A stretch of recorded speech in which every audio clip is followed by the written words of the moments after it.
సిద్ధిరస్తు నారాయణ అనుగ్రహ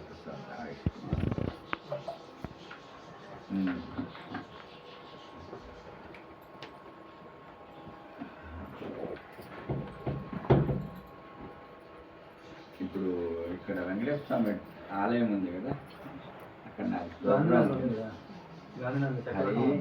వీళ్ళందరినీ అక్కడికి రమ్మని చెప్పారు. నా ఉపన్యాసం వింటారు. నువ్వు రమ్మన్నావని రానని చెప్పిన అది అక్కడే కలుస్తాడు కదా, అందుకని ఓపిక లేదయ్యా. నిన్న ఈరోజు పొద్దున అమ్మవారికి, నిన్న సాయంత్రం ఒక ప్రోగ్రాం, నిన్న పొద్దున ఒక ప్రోగ్రాం అన్నవరంలో, మొన్న సాయంత్రం వైజాగ్లో ఒక ప్రోగ్రాం, ఈరోజు ఒక ప్రోగ్రాం సాయంత్రం ఇక్కడ, మొన్న నైట్ డ్యూటీ, దానికి ముందు రోజు నైట్ డ్యూటీ డే డ్యూటీ, దానికి ముందు రోజు నైట్ డ్యూటీ డే డ్యూటీ, అవి చూసుకొని వెంటనే ప్రయాణం, ఫ్లైట్ దిగుతానే సాయంత్రం ప్రోగ్రాం చూసుకొని అన్నవరం వెళుతున్నాం. ఇప్పుడు 2 గంటలకు చేరినాం రాత్రి, తెల్లారి 10 గంటలకు ప్రోగ్రాం, 8-9 గంటలకు స్వామివారి దర్శనం చేసుకున్నాం. ప్రోగ్రాం అయ్యేటప్పటికి 2:30 బయలుదేరి సాయంత్రం 5 గంటలకు వచ్చినాము.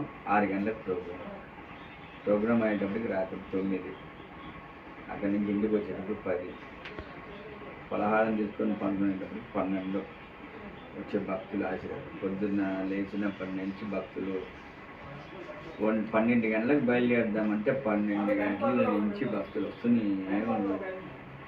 2 గంటలకు భోజనాన్ని కూర్చున్నాను, భోజనం చేస్తాను. వెంటనే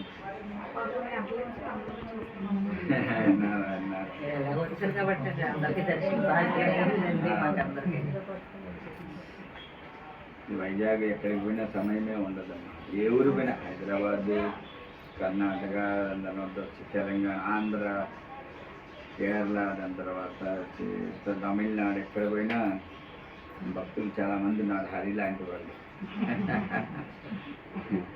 గురు పరంపరని కొనసాగిస్తున్నారు మహారాజు.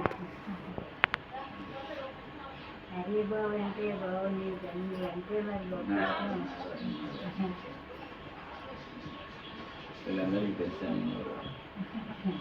నేను నాగార్జున కొడుకునమ్మా. అదేంటని అవుతారు అక్కడ నాగార్జున కొడుకు మా ఇంటికి రావాలి.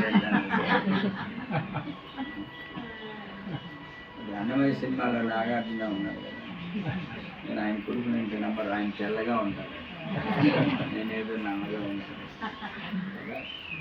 అన్నమయ్య తెలుసా? ఆయన నాకు కూడా కొంచెం పరిచయం చేసి తెలుసుకున్నారు కదా.